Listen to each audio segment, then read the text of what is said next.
ভিডিওতে ভিউ হয় না, তাই একটা শুটকি নিয়ে পাটায় ডলাডলি করছি, তাও যদি কিছুটা ভিউ আসে। তাছাড়া কয়েকদিন ধরে শুটকি ভর্তা খেতে ইচ্ছে করছে, তাই ভাবলাম ঝটপট ঝালঝাল শুটকি ভর্তা করে ফেলি। সবগুলো উপকরণ খুব ভালোভাবে পাটায় বেটে নিব।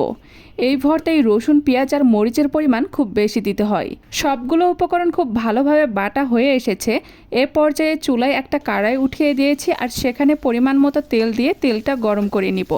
তেল গরম হয়ে আসলে এ পর্যায়ে এর মধ্যে দিয়ে দিব শুটকি, পেঁয়াজ, রসুন বাটা। সবগুলো উপকরণ দেওয়ার পরে খুব ভালোভাবে নাড়াচাড়া করে রান্না করে নিব।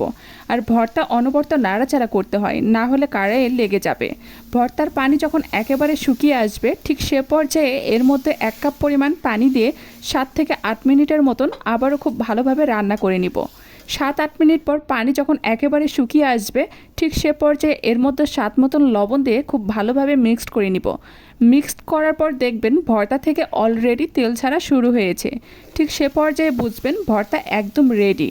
আর শীতের দিনে এই শুটকি ভর্তা দিয়ে খোলা চালি পিঠা, চিতই পিঠা, গরম ভাত অথবা খিচুড়ি যেটাই খান না কেন সেটা দিয়ে খেতেই ভীষণ মজাদার।